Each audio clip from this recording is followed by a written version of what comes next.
while I was finally enjoying my first approved break in 4 years on a quiet Santorini terrace. My father-in-law, the CEO, called and snarled, "Do you think you deserve this? Taking vacations while others carry your weight. If laziness were a job title, you'd finally be qualified. Don't bother coming back." I laughed, hung up, and clinked glasses with the stranger beside me, the CEO of our biggest rival. When I returned home, chaos followed. I watched Cole Blackwood accept congratulations for a contract I knew would destroy the company, and I couldn't breathe. We were in the executive conference room on a Tuesday morning. Me in my usual back corner seat, Cole at the head of the table in his tailored suit, board members applauding like he'd just saved the world. "Gentlemen," he said, because he always said gentlemen even though 3 women sat in that room. "We've secured the Lansing contract. 42 million in revenue. We beat Meridian Dynamics by underbidding them by 40%. Before we continue, thank you for being here. If Avery's story resonates with you, please subscribe. We're so close to 100,000 subscribers, and I'm hoping we hit that before New Year's Eve. It's free and helps these stories reach more women who need them. Now let's see what happens next." My pen dug into my notepad so hard it tore through the paper. I'd modeled that bid 6 different ways. Every scenario showed the same result. We'd lose money. The margins couldn't support the timeline. I'd written a 12-page risk analysis 3 weeks ago, walked Cole through every chart and projection. He'd glanced at it for 30 seconds and tossed it on his desk. "You think too small, Avery. This is how you crush competition."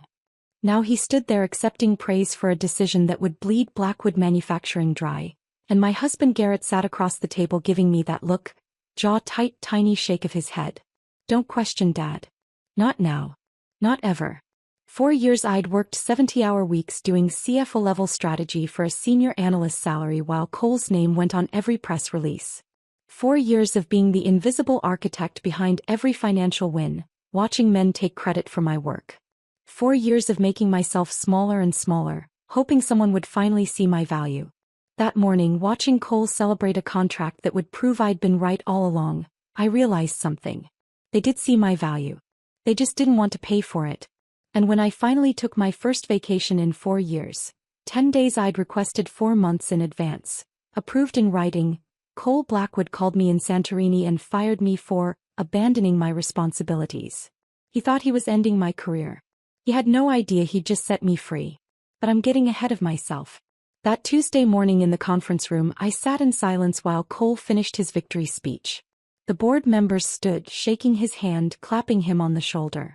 My analysis, the one that showed we'd lose at least 3 million on this contract, was probably still sitting on his desk, buried under golf magazines and industry awards with his name engraved on them. Garrett caught my eye as everyone filed out. He walked over, loosening his tie, that careful expression on his face I'd learned to read over 4 years of marriage. "Don't," he said quietly. "Don't what? Don't start with the 'I told you.' Dad's happy. The board's happy. Just let it be." I closed my notepad, the torn page crinkling under my fingers. "Garrett, we're going to lose money on this contract. Millions. The execution timeline alone. Avery." His voice dropped lower, almost a warning. "Dad's been doing this for 30 years. He knows what he's doing." I ran the numbers. "You ran projections. Dad operates in the real world." He glanced toward the door where Cole was still talking to board members, then back at me. "Look, I know you work hard. Everyone knows that. But you need to trust that the people with more experience know what they're doing. The people with more experience. Not him specifically. Not Cole. Just the vague category of people who weren't me." I picked up my notepad and laptop. "I have work to do. Avery." But I was already walking out, past Cole and his admirers, past the conference room where I'd sat in the back corner for 4 years, waiting for someone to ask my opinion instead of just taking my work. My office was on the 3rd floor, a small interior room with no windows and a desk barely big enough for my dual monitors. Senior Financial Analyst. That's what the title on my business card said. That's what my salary reflected, too. $78,000 a year in a city where studio apartments started at $2,500 a month. I did CFO work. Built financial models that guided million-dollar decisions.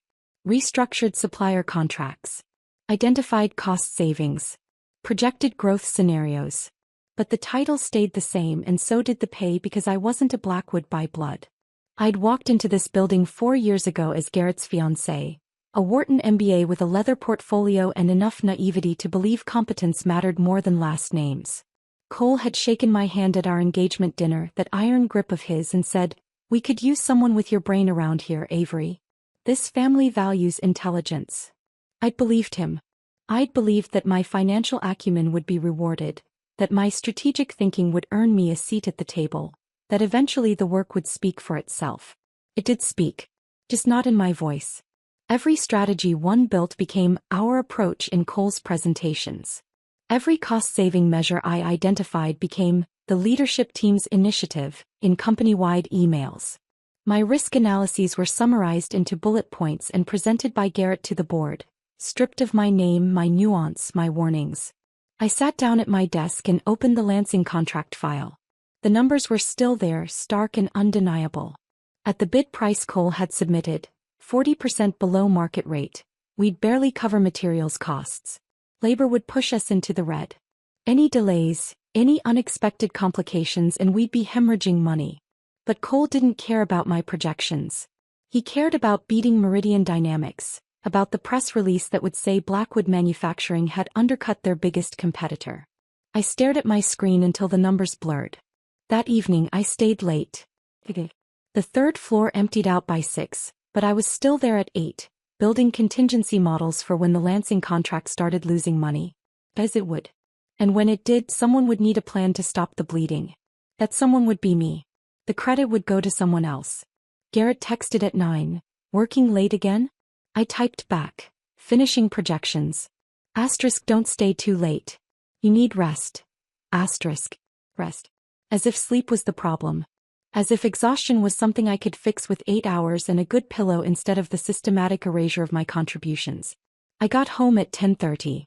Garrett was already asleep or pretending to be. We'd stopped sleeping in the same rhythm months ago. Him in bed by 10, me stumbling in after midnight, both of us too tired or too distant to bridge the gap. I brushed my teeth in the ensuite bathroom, looking at my reflection in the mirror. Dark circles under my eyes that concealer couldn't quite hide. Hair pulled back in the same utilitarian ponytail I wore every day. The woman looking back at me seemed smaller than she should be, like I'd been compressing myself for so long I'd forgotten my original shape. The house was quiet. Our Brookline townhouse, bought with Blackwood money before we'd even gotten married, Garrett's name on the deed. I paid half the mortgage from my $78,000 salary.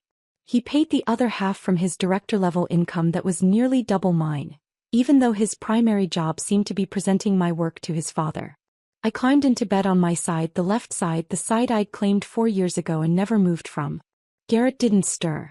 Somewhere between our wedding and our second anniversary, we'd stopped being partners.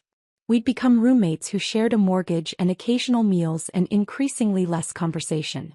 I stared at the ceiling in the dark, thinking about the Lansing contract and Cole's dismissal of my analysis and Garrett's warning not to make waves. For years.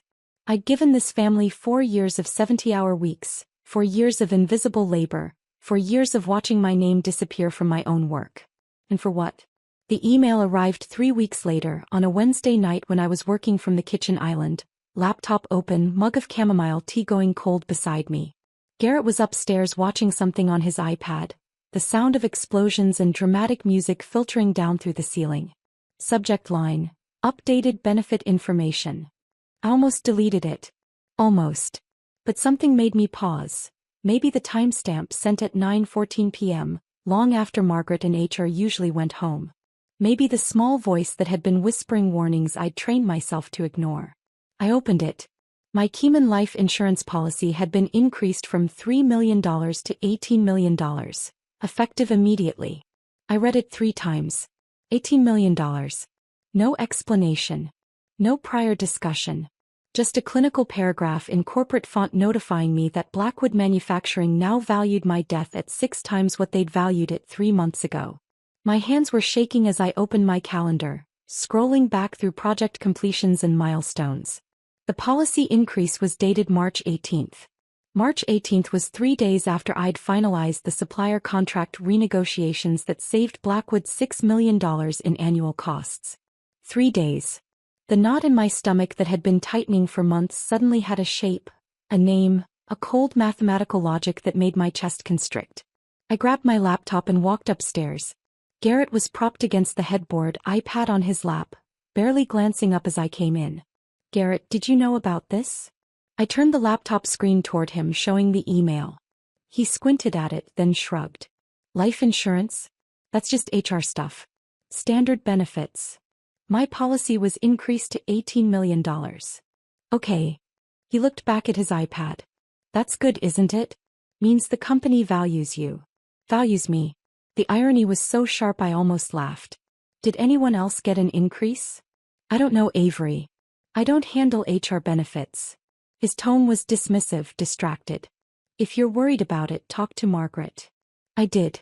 The next morning I went down to the third-floor HR office, a cramped room with filing cabinets and a desk where Margaret had sat for 23 years, watching Blackwood children grow into Blackwood executives. "Margaret, I need to ask about my life insurance." She looked up from her computer and something flickered across her face. Discomfort. Maybe guilt. "Your policy, yes. Mr. Blackwood authorized the increase last month." "Why?" She shuffled papers on her desk, not meeting my eyes. "He said it was standard for executives performing high-value work." "I'm not an executive." "You perform executive-level responsibilities." The words sounded rehearsed. "Did anyone else receive an increase?" Her hands stilled. The silence stretched. "Margaret. I'm not at liberty to discuss other employees' benefits, Avery." "I'm sorry." I left her office with my heart pounding, that knot in my stomach pulling tighter and tighter until I thought I might be sick. $18 million. 3 days after saving the company $6 million. And 2 weeks later, Cole Blackwood called me into his office and gave me my first operational audit assignment. Cole's office was mahogany and leather, floor-to-ceiling windows overlooking the Boston skyline. I stood in front of his desk on a Friday afternoon in late May, hands clasped in front of me, waiting while he finished an email. He didn't look up for 2 full minutes. When he finally did, his expression was neutral, businesslike. "I need you to do a safety walkthrough at the Dedham facility. Tuesday evening. 2nd shift." I frowned. "Isn't that operations responsibility? You're always talking about cost efficiency." He leaned back in his chair, fingers steepled. "I want a financial perspective on whether we're over-investing in safety protocols." Fresh eyes. Something about it felt wrong. But I said yes. Because that's what I always did. The Dedham plant was 30 years old, all concrete and exposed metal, machinery that roared and clanged in rhythms that felt aggressive. I walked the floor alone for 3 hours with a clipboard and steel-toed boots that kept slipping on oil-slicked concrete. A forklift came so close I felt the wind from it. The driver didn't even turn his head. 2 weeks later, Cole sent me to Somerset. Midnight inventory check. I walked catwalks with railings that shifted under my grip, trying not to look at the concrete 20 feet below. Then Lexington. The chemical storage facility where I'd spent an hour breathing fumes before someone finally noticed the ventilation had malfunctioned. I came home shaking that night, lungs burning, and Garrett was on the couch scrolling his phone. "How was it?" he asked without looking up. "I think I inhaled something toxic." "Dad says you're doing great work on these audits." A month later, I collapsed in the office bathroom. The ear doctors ran every test. Found nothing. "Probably stress," they said. "You should take a vacation." So I did. I submitted the request 4 months in advance. 10 days in Santorini, late September, timed perfectly after the quarterly close so no one could say I was being irresponsible. I routed it through HR, copied Cole and Garrett, attached my project timeline showing everything would be covered. Cole approved it with a single-sentence reply. "Fine. Make sure everything's handled." I spent 3 weeks training Jordan, a junior analyst who was eager but inexperienced. I created a 60-page transition document, step-by-step instructions, contact lists, contingency protocols for every active project. I scheduled daily check-in calls. I color-coded spreadsheets. I did everything except clone myself. Garrett had barely reacted when I told him about the trip. "You're going alone?" It wasn't a question really. Just an observation delivered in that flat tone he used for everything lately. "You're welcome to come," I said even though I didn't mean it. "I can't take time off right now." Dad needs me here. Of course he did. We hadn't shared a bed in 6 months. Hadn't had a real conversation in longer than that. I'd stopped expecting him to ask about my day, my work, my life. We existed in parallel routines. Him leaving for the office before I woke up, me coming home long after he'd eaten dinner alone. The morning I left for Logan Airport, I stood in our kitchen with my suitcase packed, waiting for something I couldn't name. Goodbye maybe. A hug. Some acknowledgement that I was leaving for 10 days. But Garrett had already gone to work. The house was silent except for the hum of the refrigerator. I locked the door behind me and didn't look back. Santorini hit me like oxygen after years of holding my breath. The light was different, golden and impossibly soft, nothing like Boston's perpetual gray.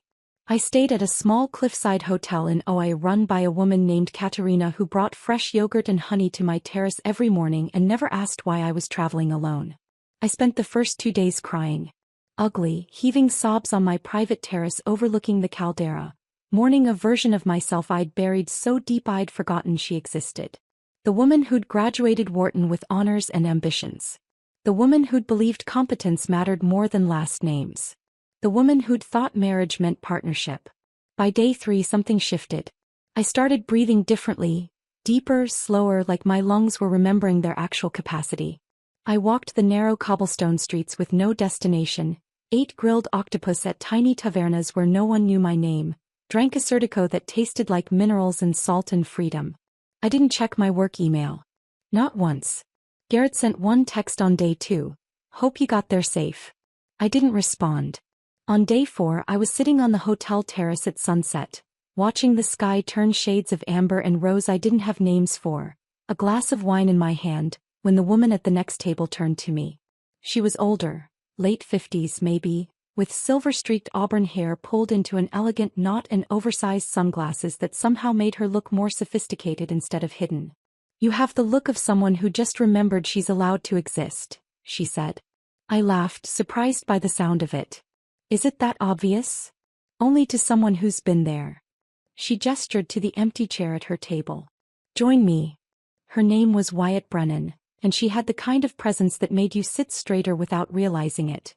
Not intimidating exactly, but commanding in a way that felt earned rather than performed. We talked about Greece, about travel, about the particular magic of Santorini light. Safe topics. Easy topics. Then my phone started buzzing on the table. Cole's name flashed across the screen. Once. Twice. 3 times. I ignored it. Wyatt raised an eyebrow. Someone's persistent. My father-in-law. CEO of the company I work for.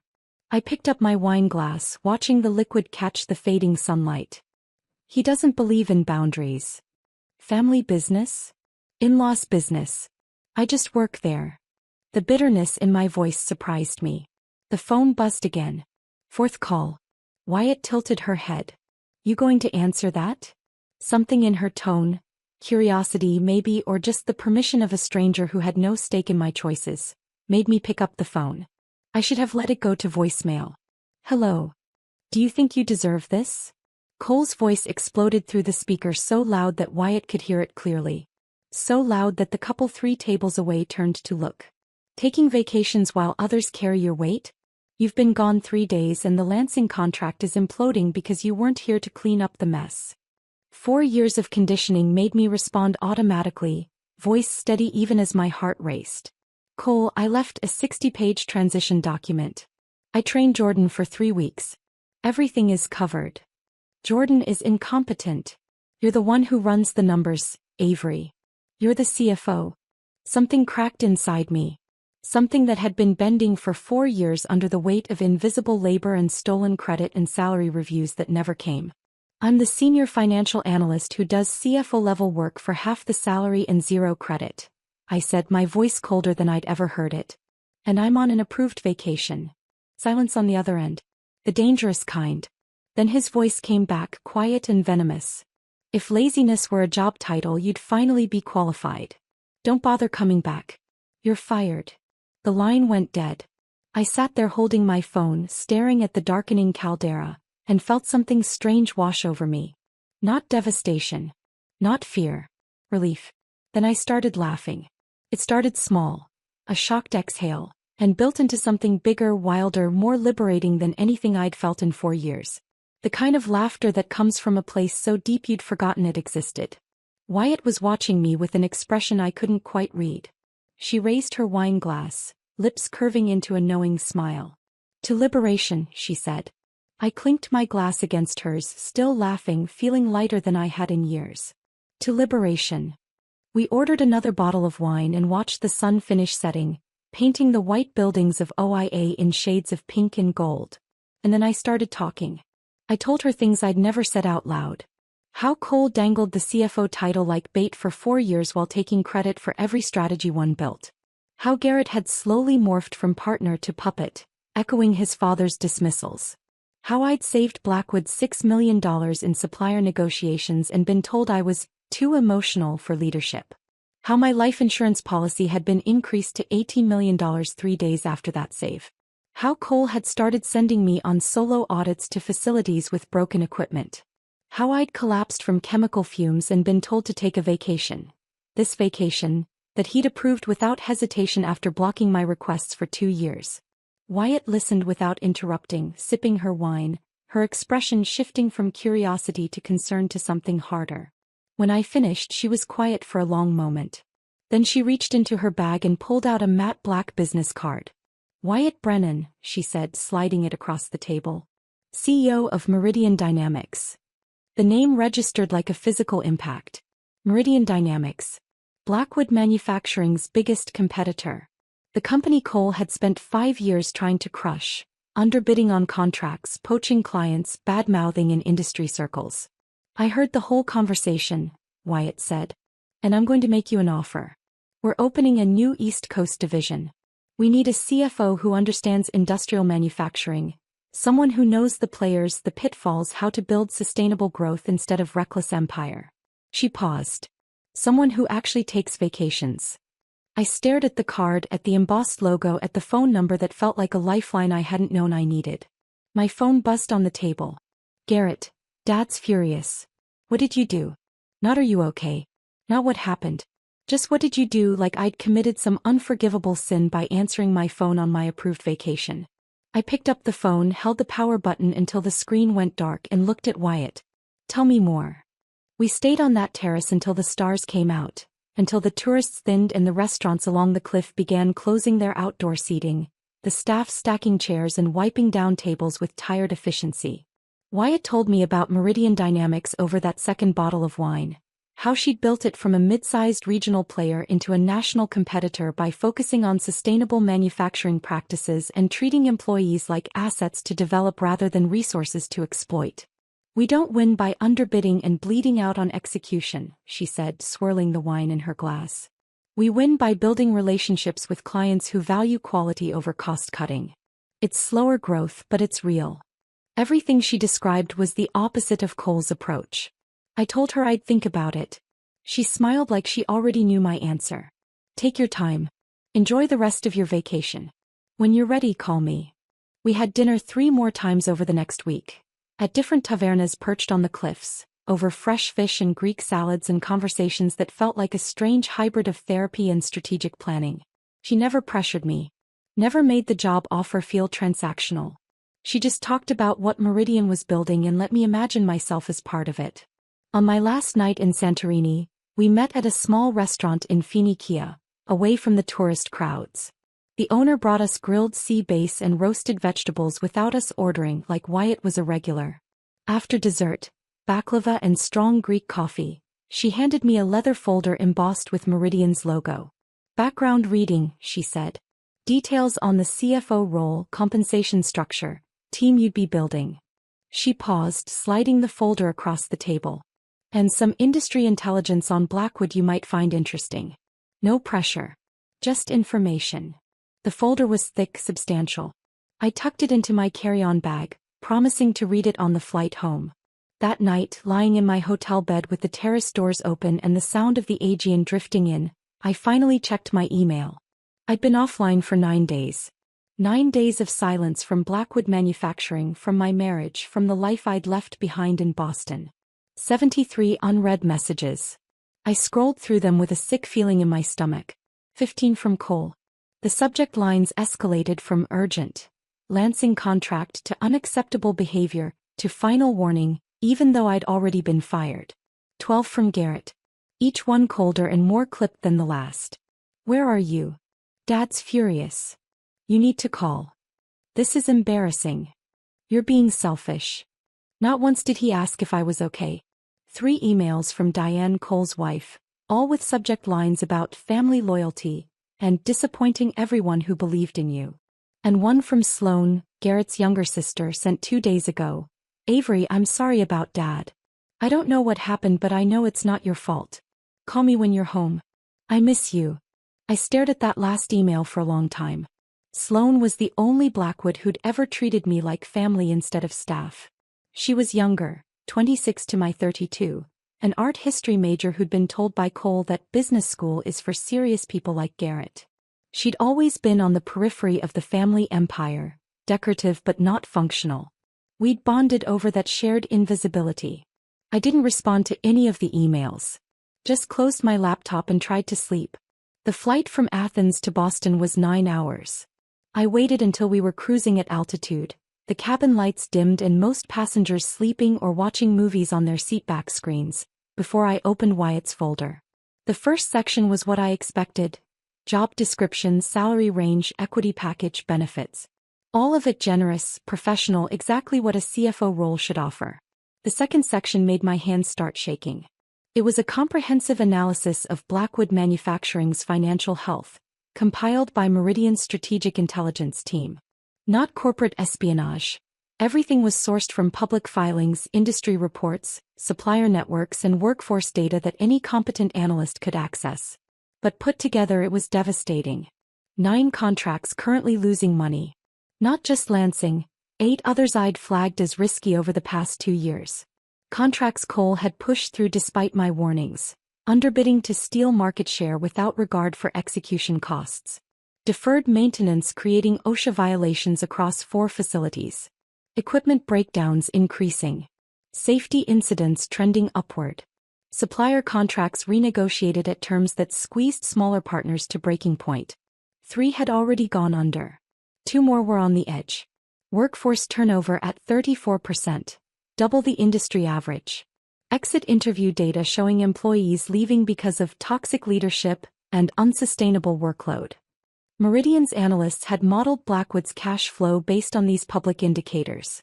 Their projection: insolvency within 18 months unless the company secured a major capital infusion or drastically restructured operations. I was reading about the slow-motion collapse of the company I'd spent 4 years trying to save. Then I reached the appendix. Executive compensation and benefits. A breakdown of salary, bonuses, equity, and insurance policies for Blackwood's leadership team. My life insurance policy wasn't the only one that had been increased. But it was the largest. $18 million. Up from $3 million. Authorized by Cole Blackwood 9 months ago. I checked the date. March 18th. 3 weeks after I'd finalized the supplier contract renegotiations that saved Blackwood $6 million in annual costs. The same month Cole had started sending me on operational audits. My coffee cup sat untouched on the tray table, going cold while I stared at that date. I pulled out my phone, still in airplane mode, and opened my calendar, scrolling back through the past 9 months with trembling fingers. March 18th. Life insurance increased. April 3rd. First operational audit. Dedham facility. Evening shift. Alone. April 17th. Somerset warehouse. Midnight inventory. Alone. May 8th. Lexington chemical plant, where the ventilation had malfunctioned. May 22nd. ER visit after collapsing in the office bathroom. Doctors found nothing. I cross-referenced each audit date with my work calendar. Every single one had been scheduled within 2 weeks of a major financial win I'd delivered for Blackwood. Dedham came after I'd identified cost savings in the production line. Somerset came after I'd restructured the logistics contracts. Lexington came after I'd caught an accounting error that would have triggered an audit. Each time I made the company money, Cole sent me somewhere dangerous. The pattern was there, stark and undeniable, and I couldn't believe I hadn't seen it before. Or maybe I had seen it. Maybe that knot in my stomach, that voice whispering warnings, had been seeing it all along. But 4 years of gaslighting had taught me not to trust my own instincts. I thought about true crime podcasts I'd listened to on my commute, stories about life insurance policies and convenient accidents, about people who disappeared during routine work assignments. I thought about that forklift at Dedham, how close it had come, how the driver's face had been obscured by shadows and he'd never even turned his head. I thought about the railing at Somerset that had shifted under my grip while I stood alone on a catwalk 20 feet above concrete. I thought about breathing chemical fumes for an hour at Lexington while the ventilation system was malfunctioning, and how no one had noticed until I'd already collapsed. I thought about the ER doctors finding nothing wrong and telling me I just needed rest. A vacation.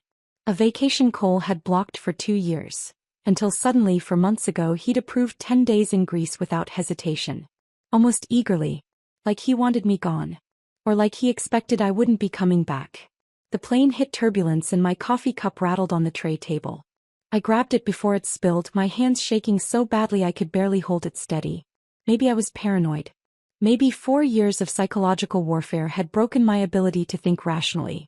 Or maybe Cole Blackwood had increased my life insurance to $18 million, sent me on increasingly dangerous solo assignments, and then approved a vacation he'd been blocking for years because he was planning for me not to return from one of those audits. And when that hadn't worked fast enough, he'd fired me instead. The plane started its descent into Logan just after 11 p.m. I'd been planning to take an Uber back to Brookline to the townhouse I shared with Garrett, to unpack and shower and figure out my next steps. But sitting in the terminal with my carry-on and Wyatt's folder, staring at my phone as it reconnected to the network and messages started flooding in, I couldn't make myself do it. I couldn't walk back into that house. That marriage. That life. Not knowing what I knew now. I booked a room at the Marriott connected to the terminal. Checked in at midnight with my suitcase and my leather folder full of truths I couldn't unknow. The room was generic. Beige walls, industrial carpet, a bed that smelled like industrial detergent. I sat on the edge of it, still in my travel clothes, and stared at the wall. My phone buzzed. Garrett. * You land yet? We need to talk. * Not, I missed you. Not, are you okay? Not, welcome home. Just, we need to talk. Like I was a problem to be managed instead of a wife returning from vacation. I typed back. I'm staying at a hotel tonight. I'll come by tomorrow to get some things. His response came within seconds. Seriously? You're being dramatic. Dramatic. 4 years of invisible labor. An $18 million life insurance policy. A pattern of dangerous assignments timed to my successes. A firing during an approved vacation. And I was being dramatic. I turned off my phone, lay back on the stiff hotel pillows and stared at the ceiling. For the first time in 4 years I felt something close to clarity. Cole Blackwood had fired me. Maybe he'd tried to kill me. Either way, I was done playing by his rules. I slept badly that night, waking every hour to stare at the hotel ceiling and listen to the muffled sounds of travelers wheeling luggage past my door. By 6 a.m. I gave up and took a shower that was too hot, standing under the scalding water until my skin turned pink and I felt almost human. I needed clothes. Toiletries. My laptop charger. The basics of existing. Which meant going back to the townhouse. I arrived at 10 a.m., parking my rental car on the street because the driveway was full. 4 cars. Garrett's BMW, Cole's Range Rover, Diane's white Tesla and Sloane's Audi. My stomach dropped. An intervention. I sat in the car for a full minute, hands gripping the steering wheel, debating whether to just drive away. But I needed my things. And some part of me, the part that had spent 4 years trying to prove my worth to these people, wanted to face them. The front door opened before I reached it. Garrett stood there in khakis and a button-down, arms crossed, expression tight and unreadable. We've been waiting for you. Not good morning. Not, how are you? Just, we've been waiting, like I was late to a meeting I'd never agreed to attend. I stepped inside without responding. They were all assembled in the dining room like a tribunal. Cole at the head of the table in his tailored suit, hands folded on the polished wood. Diane to his right, perfectly coiffed, pearls at her throat, wearing the practiced sympathy she deployed at charity events. Sloane tucked into the corner looking miserable, dark circles under her eyes. Garrett gestured toward an empty chair. Sit. I stayed standing. I'm just here to get some clothes. Sit down, Avery. Cole's voice had that edge of command he used in board meetings, the one that expected immediate obedience. I didn't move.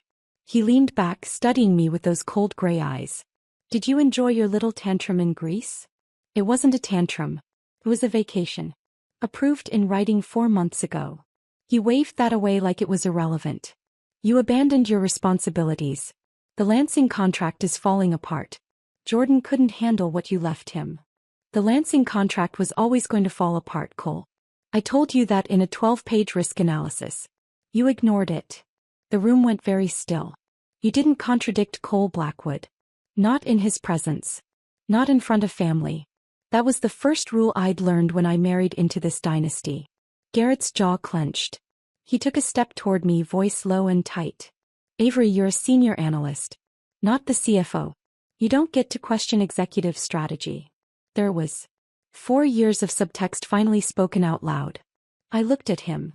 This man I'd married, who'd promised we'd be partners, who'd said his family's company needed fresh perspectives and that together we'd build something meaningful. The man who'd slowly transformed into his father's echo. You're right, I said quietly. I'm not the CFO. I just do all the work of one. For half the salary. With 0 credit. My mistake was thinking that might actually matter to any of you. Diane's voice came from the table, sweet and sharp. Avery, we've given you so much. A place in this family. Opportunities most people would be grateful for. Security. This ingratitude is really quite shocking. I laughed. The sound came out harsh and bitter. Opportunities? Is that what you call working 70-hour weeks while being told I'm too emotional for leadership? Having my strategies presented to the board with other people's names on them. I turned to look directly at Cole. Or maybe you mean the opportunity to risk my life doing solo safety audits at facilities with broken equipment, right after you increased my life insurance policy to $18 million? Cole's expression went carefully blank. Too carefully. That's standard executive coverage for high-value personnel. I'm not an executive. I'm a senior analyst. You've made that very clear. I crossed my arms. And the timing is interesting. The increase was authorized 3 weeks after I saved the company $6 million in supplier negotiations. The same month you started sending me to dangerous facilities. Alone. Sloane stood up suddenly, her chair scraping against the hardwood floor. Dad, what is she talking about? Cole shot her a warning look. Sloane, this doesn't concern you. Sit down. But Sloane was staring at me, her face pale. Avery, what do you mean? What life insurance policy? I pulled out my phone, opened the HR email I'd saved and slid it across the table toward her. She picked it up, read it, and the color drained completely from her face. Garrett snatched the phone from her hand. This is routine corporate policy. You're twisting it into something it's not. Then why wasn't anyone else's policy increased? My voice was steady now, cold with a clarity I hadn't felt in years. Why did the dangerous audit start right after? Why did I collapse from chemical fumes at Lexington? Why did the ear doctors find nothing wrong but tell me I needed a vacation? A vacation Cole had been blocking for 2 years until suddenly he couldn't approve it fast enough. The table had gone silent. I could see them processing, calculating. Diane's expression of practiced sympathy faltering into something harder. Garrett's defensive confusion warring with doubt. Sloane's dawning horror as she looked from me to her father. Cole alone remained calm. Too calm. His fingers were still folded on the table, his posture relaxed, but his eyes had gone flat and dangerous. You're being paranoid, he said. 4 years of stress have clearly taken a toll on your mental health. Don't. The word came out sharper than I intended. Don't gaslight me. Not now.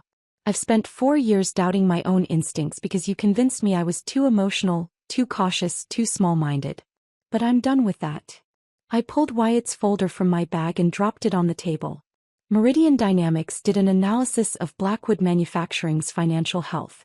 9 contracts losing money. OSHA violations across 4 facilities. Workforce turnover double the industry standard. Cash flow projections showing insolvency within 18 months. I looked at Cole. You're not building an empire. You're running a company into the ground.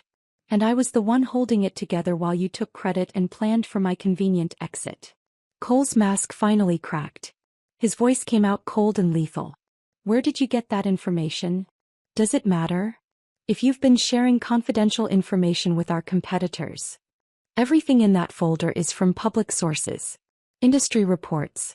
Supplier networks. Workforce data. I met his gaze.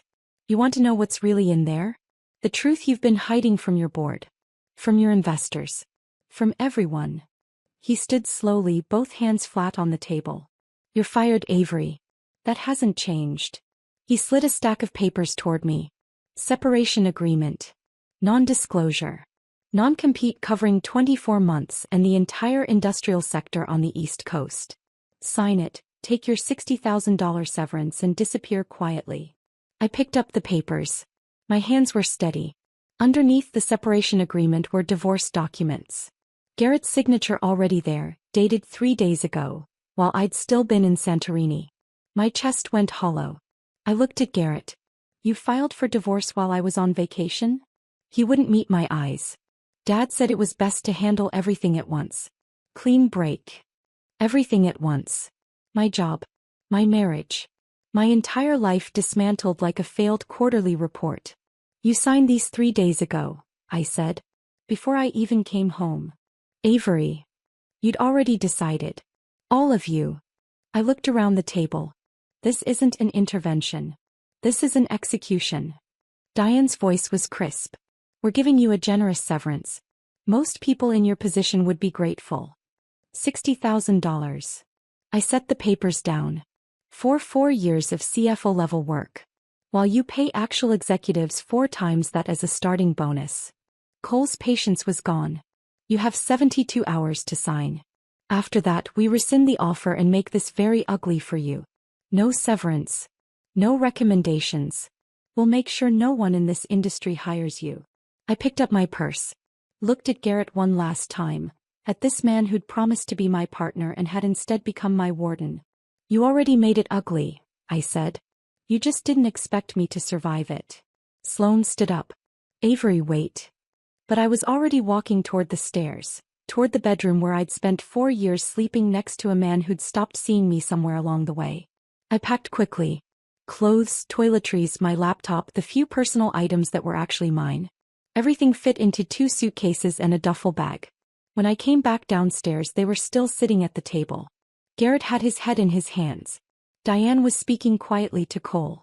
Sloane was staring at her phone. She looked up as I passed, eyes red. I paused. Mouthed, I'm sorry, because she was the only one who'd never treated me like I was temporary. Then I walked out of that house and didn't look back. I loaded my bags into the rental car, hands shaking now that the adrenaline was fading. Sat in the driver's seat with the engine running, staring at the townhouse I'd never really belonged in. My phone buzzed. A text from Sloane, I believe you. I'm so sorry.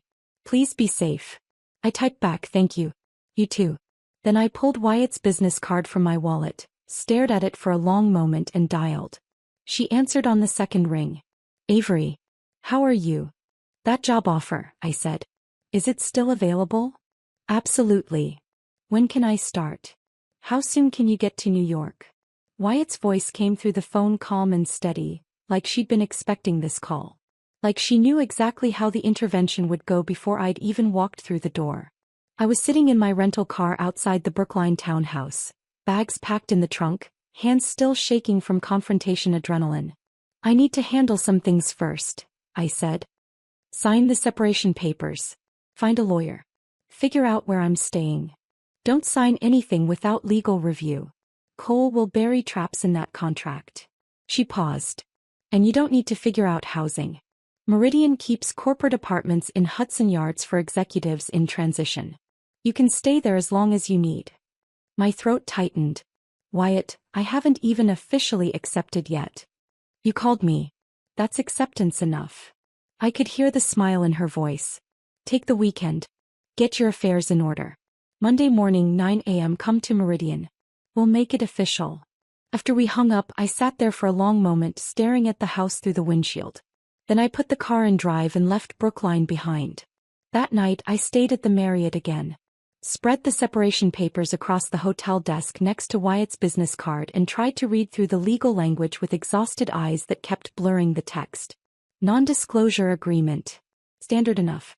Non-compete clause. 24 months, entire industrial manufacturing sector, East Coast territory. $60,000 severance contingent on signing both. And underneath it all, the divorce papers with Garrett's signature already dry and legal. My phone buzzed. Sloan. Can we meet tomorrow? I need to talk to you. Please. I stared at the message. Sloan had looked horrified during the intervention, but she'd also sat there silently while her father threatened me. While Garrett presented divorce papers he'd signed behind my back. But her text from earlier, "I believe you," had felt genuine. I typed back, "Coffee. 10 a.m. Cambridge." Her response came immediately, "Thank you." I barely slept. The hotel air conditioning cycled on and off with mechanical precision, and every time I closed my eyes I saw Cole's flat, dangerous expression when I'd mentioned the life insurance policy. By 9 a.m. I was showered and dressed, drinking bitter hotel coffee and watching the minutes crawl toward 10. The coffee shop was near Harvard Square, tucked into a side street where tourists didn't usually wander. I got there early, ordered a latte I didn't really want, and sat in a corner booth with my back to the wall. Sloan arrived at exactly 10, wearing jeans and an oversized sweater, hair pulled back in a messy bun. She looked like she hadn't slept either. She slid into the booth across from me, hands wrapped around a to-go cup she must have brought from somewhere else. "Thank you for meeting me," she said quietly. "You said you believe me." "I do." She set down her cup, pulled out her phone, and her hands were shaking. "Avery, I need you to listen to something." She tapped her screen, turned up the volume slightly and pressed play. Cole's voice came through, muffled but unmistakable. "Insurance policy pays out to the company if something happens to her. 18 million. It solves our cash flow problem for the next 2 quarters while we restructure." Another voice, older, gravelly, "And you're sure the audits won't raise flags?" "Frank, I've been running this company for 30 years. I know how to manage risk assessments. As long as the facilities are documented as compliant after her visits, no one will question anything. What if she figures it out? She won't. She's too busy trying to prove herself to see what's right in front of her." The recording cut off.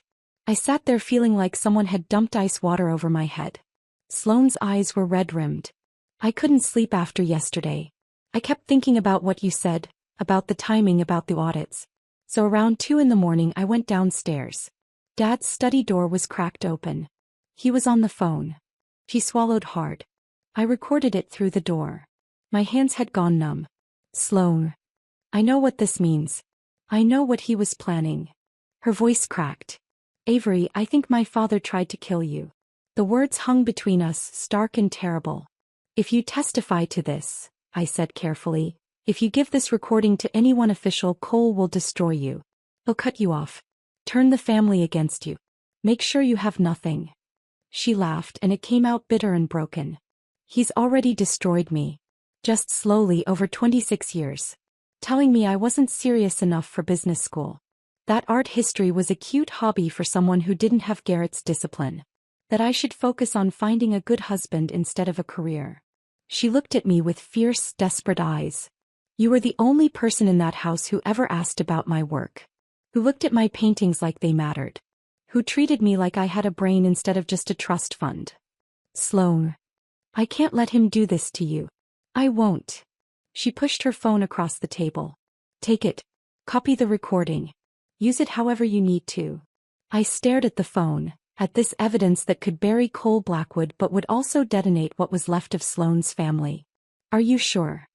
"I've never been more sure of anything." She wiped her eyes with the back of her hand. "I'm done being quiet.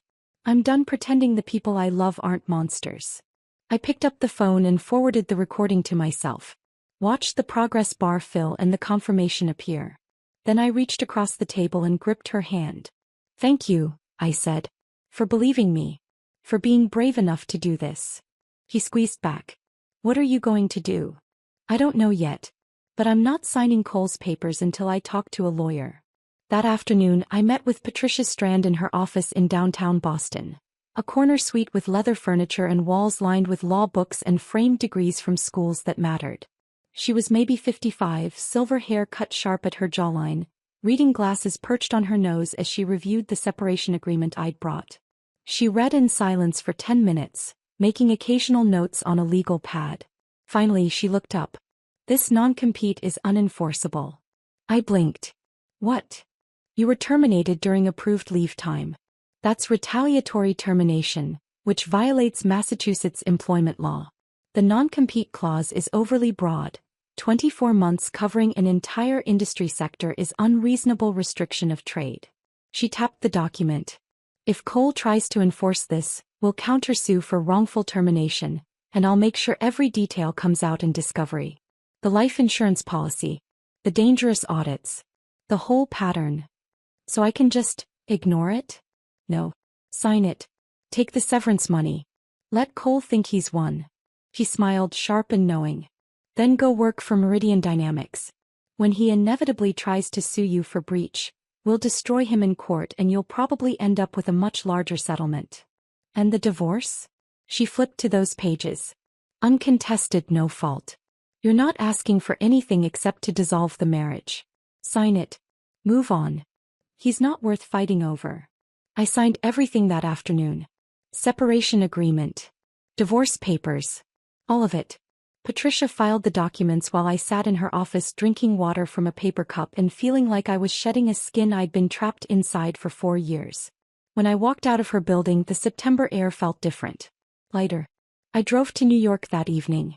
3.5 hours down I-95 with my entire life packed into 2 suitcases and a duffel bag, Sloane's recording backed up in 3 separate locations, and Wyatt's business card in my wallet. The corporate apartment was on the 42nd floor of a glass tower in Hudson Yards. 1 bedroom, floor-to-ceiling windows, furniture that was tasteful and temporary. It was twice the size of my office at Blackwood and felt like a palace. I stood at those windows on Sunday night, watching the city lights reflect off the Hudson River, the skyline stretching out in all directions like a promise I was finally allowed to believe in. My phone buzzed. Wyatt, ready for tomorrow? I typed back, ready. Another message appeared. Sloane, I told Mom and Dad I'm moving to New York. Dad didn't take it well. But I'm done living in that house. Thank you for showing me it's possible to leave. I smiled, feeling something warm and fierce bloom in my chest. You're going to be okay, I typed. We both are. Monday morning came with clear skies and cool air that smelled like possibility. I put on my best suit, navy blue, tailored, professional, and took the subway to Meridian's office in Midtown. The lobby was all glass and steel and living walls of greenery. The receptionist smiled when I gave my name. Miss Hale. Miss Brennan is expecting you. 48th floor. The elevator rose through the building and with each floor I felt lighter, more solid, more like myself. Wyatt was waiting in her corner office, windows overlooking Central Park, wearing a charcoal suit and that same confident smile from Santorini. Welcome to Meridian, she said, extending her hand. I shook it and her grip was firm and warm and real. Thank you for the chance. Thank me by building something great. She gestured to a leather folder on her desk. Contracts ready when you are. And Avery? Cole Blackwood is about to learn that firing you was the biggest mistake of his career. I picked up the pen, signed my name and felt the last 4 years finally, truly end. My first day at Meridian, Wyatt walked me through the 48th floor, introducing me to people whose names I tried desperately to remember while my brain was still processing that I actually worked here now. This is Avery Hale, our new CFO, she said at every stop, and people smiled and shook my hand and said things like, we've heard great things, and excited to work with you. No one treated me like I was temporary. No one acted like I needed to prove I deserved to be there. It was disorienting. My office had floor-to-ceiling windows overlooking the Hudson River. Real windows with natural light that changed throughout the day. I stood there that first afternoon just staring at the water, at the boats moving past, at the sky that wasn't blocked by walls or cubicles or the weight of 4 years of invisible labor. The work itself was challenging but collaborative.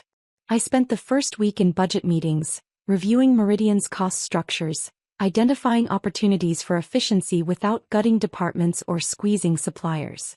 People listened when I talked. Asked questions that showed they'd actually read my analysis instead of just skimming the executive summary. Wyatt checked in daily, not to micromanage but to make sure I had what I needed. How are you settling in? She asked on Friday afternoon, appearing in my doorway with 2 coffees. It's good. Really good. I accepted the coffee. Different from what I'm used to. Different how? People here seem to actually want me to succeed. She smiled, but there was something sad in it. That's not different, Avery. That's normal. What you experienced at Blackwood was abuse dressed up as corporate culture. The word landed heavy. Abuse. I'd never let myself call it that before. By week 3, I'd built a preliminary budget for the new East Coast division, interviewed candidates for my finance team, and restructured supplier contracts that would save Meridian $2 million annually without burning bridges. I worked long hours, but they felt different. Purposeful instead of desperate. At 6 p.m., people started packing up and going home. No one sent emails at midnight expecting immediate responses. No one made me feel guilty for taking lunch breaks. At night, I'd walk along the Hudson River Greenway, phone silenced, breathing air that didn't taste like fear. Garrett texted twice in 3 weeks. First, need to know what furniture you want from the house. I typed back, keep it all. Second, divorce papers are final. Just need your signature on the asset division. I signed them in Patricia's office without reading closely and had them messengered back. Let him have the house, the furniture, the life we'd built that had never really been ours. Then on a Thursday afternoon in my 4th week, flowers arrived. Wyatt's assistant brought them to my office. A striking arrangement of white peonies and black dahlias in a crystal vase. These just came for you, she said, setting them on my desk. I pulled the card from its small envelope. Congratulations on your career suicide. For watching. CB. My hands went cold. I walked the flowers straight to the break room and dumped them in the trash, vase and all. The glass shattered satisfyingly against the bin liner. Cole was just bitter, I told myself. Just lashing out because I'd escaped. But my hands were still shaking when I got back to my office. The SEC investigator showed up the following Tuesday. I was in a budget review meeting when Wyatt's assistant knocked on the conference room door. Avery, there's someone here to see you. He says it's urgent. The man waiting in reception had tired eyes and a federal ID badge clipped to his belt. Mid-40s, cheap suit, the look of someone who'd seen too many corporate lies. Ms. Hale, I'm Martin Voss with the Securities and Exchange Commission. I need to speak with you about allegations that have been filed. My stomach dropped.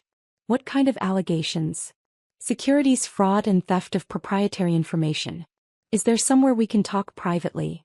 Patricia Strand arrived within 30 minutes of my call, striding into Meridian's conference room in a sharp suit and reading glasses, legal pad in hand.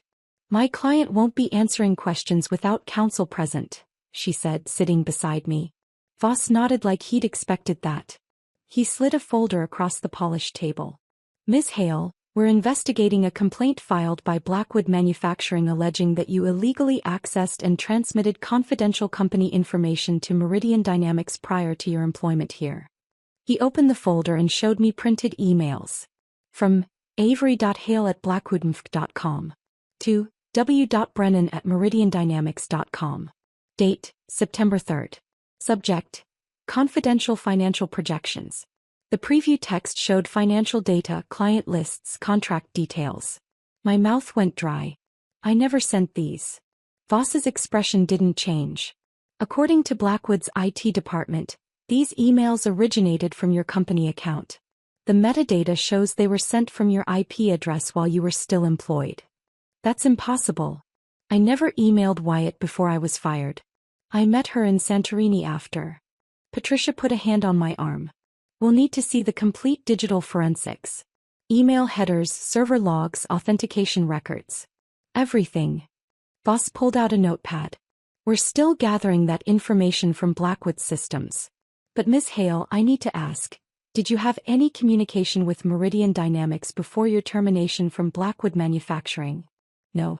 I met Wyatt Brennan for the first time on September 18th in Santorini. Cole had already fired me by then. And you didn't discuss Blackwood's business operations with her? I hesitated. We talked generally about the industry. But nothing proprietary. Nothing I wouldn't discuss at any industry conference. Patricia made a note. Agent Voss, my client is cooperating fully. But until we can examine the forensic evidence, she won't be making any further statements about these alleged emails. After Voss left, I sat in that conference room feeling like the air had been sucked out. Patricia was already on her phone. I'm calling a digital forensics expert. If those emails are fabricated, the metadata will prove it. Wyatt came in, closed the door, pulled out the chair across from me. This is Cole's move, she said quietly. Fabricated evidence to destroy your credibility and hurt Meridian. What if he's good enough to make it stick? What if? Email forensics don't lie, Avery. If he created these, the digital fingerprints will show it. She leaned forward. But I need you to be completely honest with me. Is there anything at all, that Cole could twist? Any emails, any conversations, any access to files that could be misinterpreted? I thought back through 4 years of work. Through every email I'd sent, every file I'd accessed, every conversation I'd had. Nothing. I never discussed Blackwood business with anyone outside the company. The only thing remotely close was our conversation in Santorini, and that was after I was fired. Wyatt nodded slowly. Then we fight. And we make sure Cole regrets starting this. But that night, alone in my corporate apartment, I couldn't stop thinking about those emails. About how real they'd looked. About Cole's resources and connections and his absolute certainty that he could destroy anyone who opposed him. My phone rang at 11 p.m. Sloan. I almost didn't answer. Avery, please. I need to see you. Now. Her voice was shaking. What's wrong? It's about Dad. About the SEC thing. I can't talk about this on the phone. Can you meet me? We met at a 24-hour diner in Chelsea, the kind of place with cracked vinyl booths and coffee that tasted like it had been sitting in the pot since dinner service. Sloan slid into the booth across from me looking wrecked, hair uncombed, mascara smudged, wearing sweatpants and an oversized hoodie like she'd left the house in a hurry. Are you okay? No. She pulled out her phone with trembling hands. I couldn't sleep tonight. I kept thinking about what you said at the townhouse. About Dad. About the emails the SEC mentioned. So I went to his study around midnight. The door was cracked open. She tapped her phone, pulled up a voice recording, turned the volume low. Listen. Cole's voice came through, muffled but unmistakable. You're sure the emails look authentic? Another voice, older, nervous. Sir. Created them with administrator access, backdated to early September. Used her IP address from when she was still working here. And the SEC won't detect the fabrication? Not without deep forensic analysis, which they won't do for a corporate espionage complaint. They'll see the emails, interview her, and even if they don't charge her, the investigation alone will destroy her reputation. Pause. She'll never work in this industry again.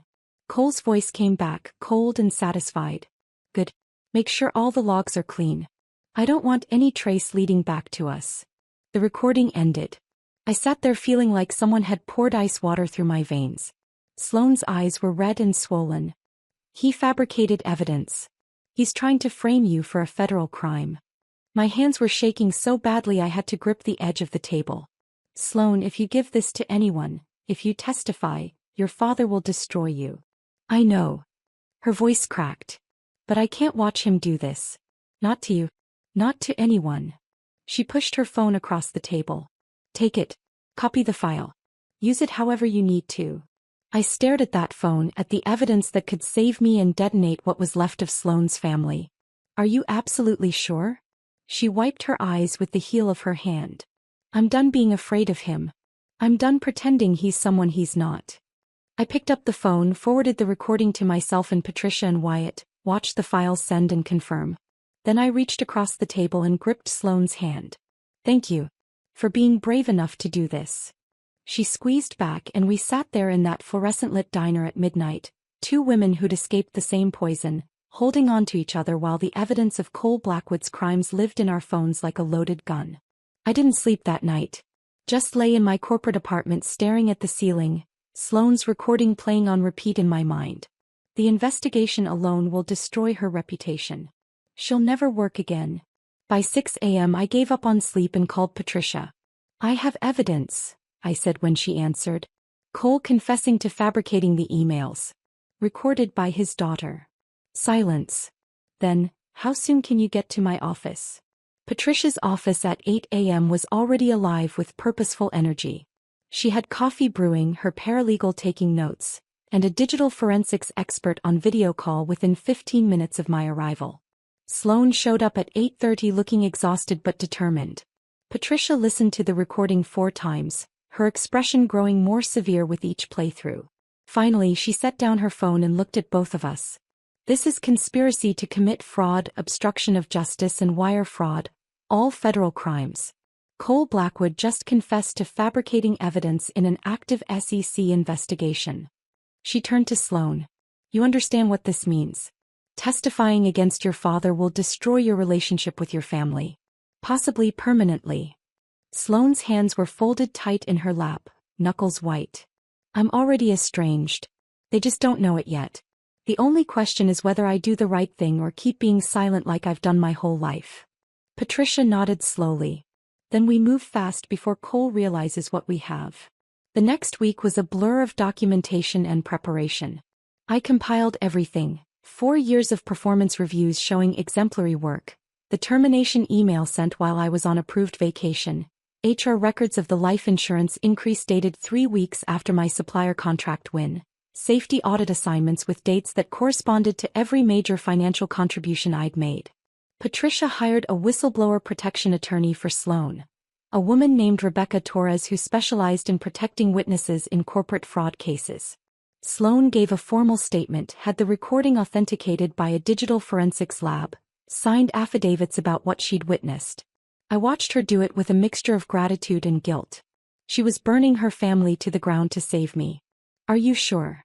I asked her one afternoon in Patricia's conference room, after she'd spent 3 hours being deposed by Rebecca. She looked at me with red-rimmed but clear eyes. I've never been more sure of anything. What he did to you, what he was planning to do, it's evil. And I won't be part of it. We presented everything to the SEC on a Thursday morning. Patricia had scheduled a meeting with Martin Voss and his supervisor, an agent named Sandra Pierce who had 25 years of experience and the kind of sharp, assessing gaze that missed nothing. The SEC's New York field office was all security checkpoints and beige walls and the particular smell of government buildings everywhere. We sat in a windowless conference room, me, Patricia, Sloan, Rebecca, and the 2 SEC agents, while Patricia laid out the case like she was prosecuting it herself. She started with the fabricated emails, showing the forensic analysis that proved they were created with administrator privileges weeks after I'd left Blackwood, backdated to look authentic, sent from IP addresses I'd never accessed. Then she played Sloane's recording.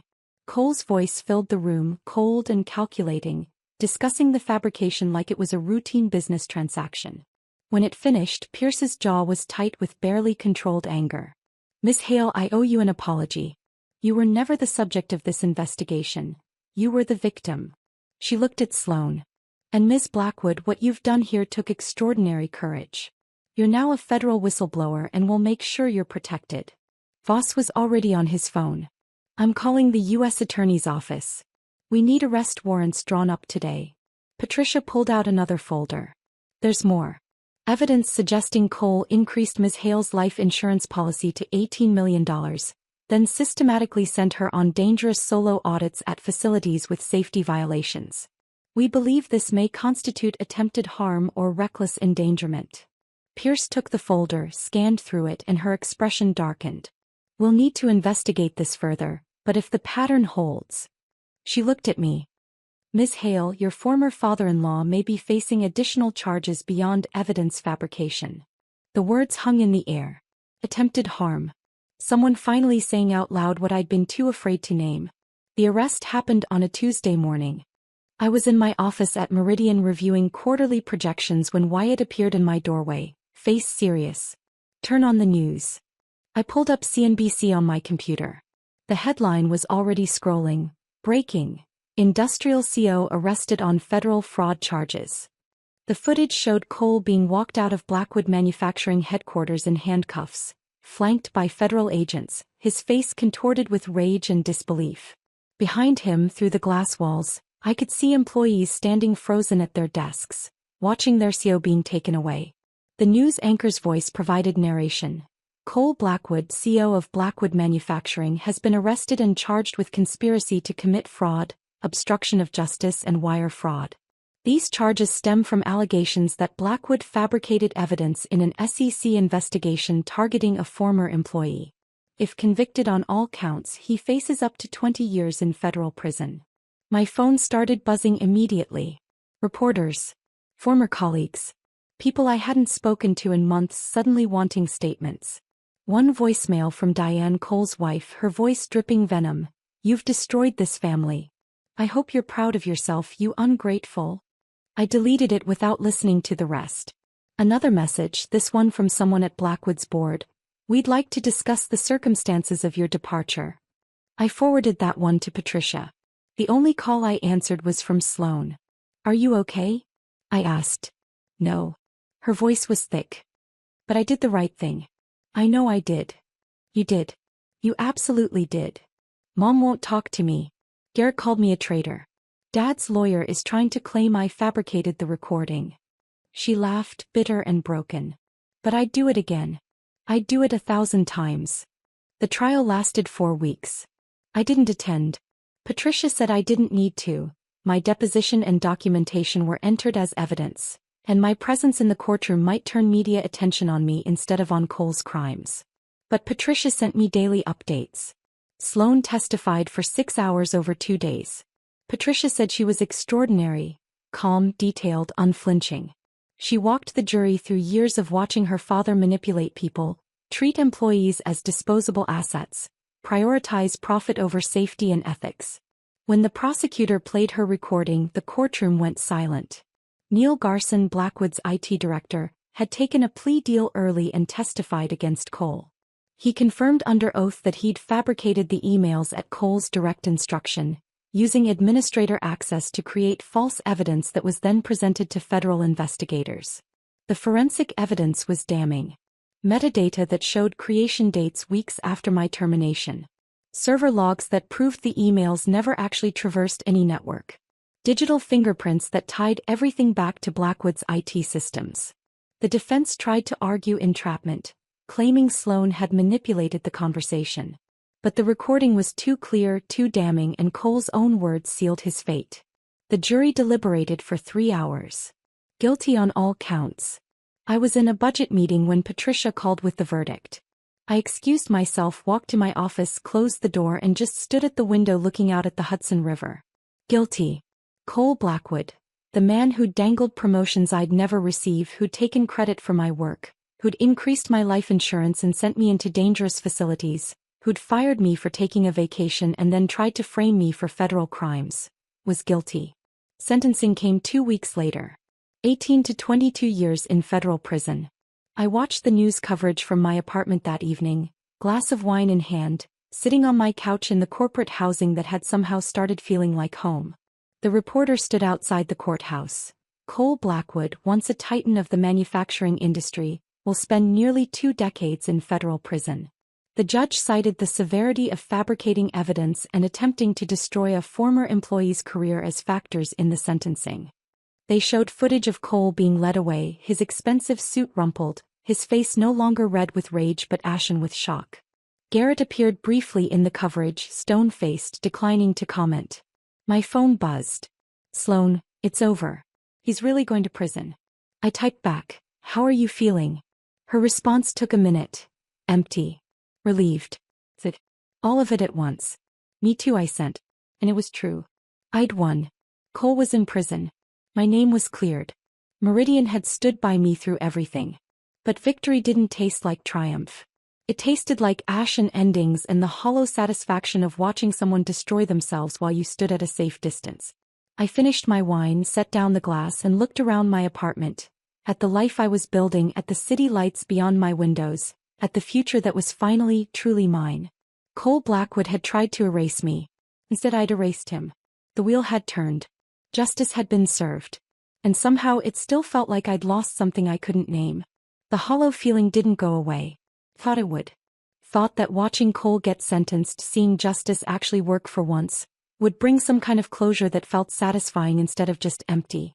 But 3 weeks after the sentencing, I was still going through the motions. Working long days at Meridian, walking home along the Hudson, eating takeout in my corporate apartment while the city glittered outside my windows like a promise I'd forgotten how to believe in. Wyatt noticed. "You're doing excellent work," she said one afternoon in my office, "but you look like you're running on fumes. When's the last time you took a day off?" I couldn't remember. "Take the weekend," she said. "Actually take it. Don't check email. Don't think about budgets. Just exist for 48 hours. So I did. I spent Saturday walking through Central Park, watching families and couples and people who seemed to know how to be happy. Bought coffee from a cart vendor and sat on a bench by the lake, letting the October sun warm my face. Sunday morning, I was having coffee in my apartment when my phone rang. Wyatt. I'm sorry to call on your weekend, but there's something I need to discuss with you. Can we meet tomorrow? My stomach tightened reflexively. Is something wrong? No. The opposite, actually. But we should talk in person. Monday morning, she was waiting in her office with coffee and that same calm presence that had made me trust her on a Santorini terrace 6 months ago. Blackwood Manufacturing filed for Chapter 11 bankruptcy, she said without preamble. It was announced this morning. I set down my coffee. When? The filing went through over the weekend. They're liquidating assets to satisfy creditors. She pulled up something on her tablet, turned it toward me. Their precision equipment division is being sold. It's the only profitable piece of the company, strong workforce, solid contracts, good equipment. Worth about $65 million as a going concern. I could see where this was going. You want to acquire it. I want Meridian to acquire it. But only if you're comfortable with that. She set down the tablet. Avery, I know this is complicated. That was your workplace for 4 years. But Cole's in prison. The board forced Garrett to resign. The company is being dismantled by bankruptcy trustees who just want to maximize value for creditors. And you want me to lead the acquisition. You know that division better than anyone. You know the contracts, the workforce, the operations. If we're going to do this, I need your expertise. She paused. But if it's too much, if it feels like we're picking over bones, we can walk away. There are other opportunities. I looked out her window at the Manhattan skyline, at the city that had become my refuge. 200 people worked in that division. Good people who'd just been trying to do their jobs while Cole played power games with their livelihoods. What are you offering them? I asked. Full employment guarantees. No layoffs, no restructuring that cuts staff. We integrate them into Meridian with their current salaries and benefits intact. Wyatt leaned forward. I'm not interested in gutting a company for parts, Avery. I want to build something sustainable. But I need to know the numbers work. I thought about Jordan, the junior analyst I'd trained. About Margaret in HR. About the line workers and technicians and project managers who'd never had a say in Cole's destructive decisions. I'll do it, I said. But I want it in writing that we're protecting jobs. This can't be a cost-cutting exercise disguised as an acquisition. Wyatt smiled. Already drafted. Patricia reviewed the terms this morning. The next 2 weeks were brutal. I led the due diligence team, financial analysts, operations specialists, legal counsel, through every aspect of Blackwood's precision equipment division. We reviewed contracts, assessed equipment value, interviewed key employees who were terrified they'd lose their jobs in the bankruptcy. It was strange being back in Blackwood's world, even at arm's length. I recognized names in the employee roster. Jordan, who'd been promoted to full analyst after I left. Margaret, still running HR after 24 years. Technicians and line workers I'd seen during those dangerous facility audits. People who'd just nodded hello and gone back to work, unaware that their CEO was using my visits as cover for something darker. The numbers told a clear story. The division was profitable, well-run at the operational level, dragged down only by Cole's reckless corporate strategy and the bankruptcy of the parent company. In a normal sale, it would be worth $65 million. In bankruptcy liquidation, with creditors pushing for fast resolution, we could get it for $42 million. Wyatt presented the acquisition to Meridian's board on a Thursday afternoon. I sat beside her, walking them through the financial analysis, the integration timeline, the employment guarantees. The board voted unanimously to approve. We submitted our bid that Friday. $42 million full employment protection, 90-day integration period. 3 weeks later, the bankruptcy court accepted our offer. Blackwood Manufacturing's most valuable asset, the division I'd helped build with 4 years of invisible labor, was now part of Meridian Dynamics. The night the deal closed, I was in my apartment finishing paperwork when my phone buzzed. Sloan, I saw the news about the acquisition. You saved 200 jobs. Thank you for that. I typed back, how are you doing? Better. I moved to New York last month.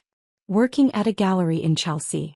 Trying to figure out who I am when I'm not a Blackwood. Want to get coffee this weekend? I'd love that. We met at a small cafe in the West Village on Saturday afternoon. Sloane walked in looking completely different. Hair cut short and dyed auburn, wearing jeans and a vintage leather jacket, no trace of the careful polish the Blackwood family required. She looked lighter. Younger. Free. You look good, I said as she slid into the seat across from me. I feel like I'm becoming a real person. She smiled, but it was tinged with sadness. Mom won't talk to me. Garrett sends occasional texts asking if I'm okay, but he won't meet in person. Dad's attorney tried to get me to recant my testimony, said I'd been manipulated. I'm sorry. Don't be. I chose this. She wrapped her hands around her coffee cup. Are you happy, Avery? Really happy? I thought about that question, about the work I was doing, the team I was building, the apartment that had stopped feeling temporary. Getting there, I said. One day at a time. Me too. She looked out the window at people passing by. I keep thinking about what you said that day at the townhouse. About how they saw your value but didn't want to pay for it. That's been true my entire life. They saw me but only as decoration. As someone to marry off strategically or trot out at charity events. What are you going to do now? I'm taking art classes at SVA. Painting again. The gallery job doesn't pay much, but I don't need money. I have my trust fund, and unlike Dad, I can't take that away. I'm just trying to figure out who I am when I'm not performing for an audience. We sat there for 2 hours talking about New York and art and the strange relief of starting over. When we finally left, she hugged me tight on the sidewalk. Thank you, she said, for showing me it was possible to leave. You did that yourself. We did it together. Walking home through the village as afternoon turned to evening, I thought about everything that had happened in 6 months. Cole was in federal prison in Pennsylvania, appeals denied, facing 18 years behind bars. Blackwood Manufacturing had collapsed under the weight of his ego and fraud, liquidated in bankruptcy. Garrett had fled to Portland trying to escape the family name. Diane had retreated into bitter silence. And I was the CFO of a growing company, living in a city I loved, with a bank account that proved my worth in numbers Cole could never manipulate. I'd won. But it didn't feel like victory. It felt like survival. Like I'd been drowning for 4 years and finally reached the surface, gasping and exhausted, grateful to be alive but not quite sure what to do with the air in my lungs. That evening, I stood at my apartment window watching the sun set over the Hudson, the sky turning shades of orange and pink that reminded me of Santorini. My phone buzzed. A message from Wyatt. Integration meeting at 9 a.m. tomorrow. You did incredible work on this acquisition. Thank you. I smiled. Typed back. Thank you for believing in me. Her response came quickly. You made it easy. I set down my phone and looked around my apartment. At the furniture I'd chosen, the books on the shelf, the life I was building that belonged only to me. Cole Blackwood had tried to erase me. He'd fired me, framed me, maybe even tried to kill me. And instead I'd survived. Built something better. Turned his weapons into my armor. I thought about revenge. About what it's supposed to feel like when the villain finally falls. The movies make it look triumphant. Satisfying. Clean. But real revenge is messy. It's watching someone destroy themselves while you stand at a safe distance. It's winning but still feeling the weight of everything you lost along the way. It's building a new life and realizing the old one left scars that don't just disappear because justice was served. But standing there in my apartment with the city lights beginning to glow and the evening air cooling through my open window, I realized something else. The best revenge isn't destruction.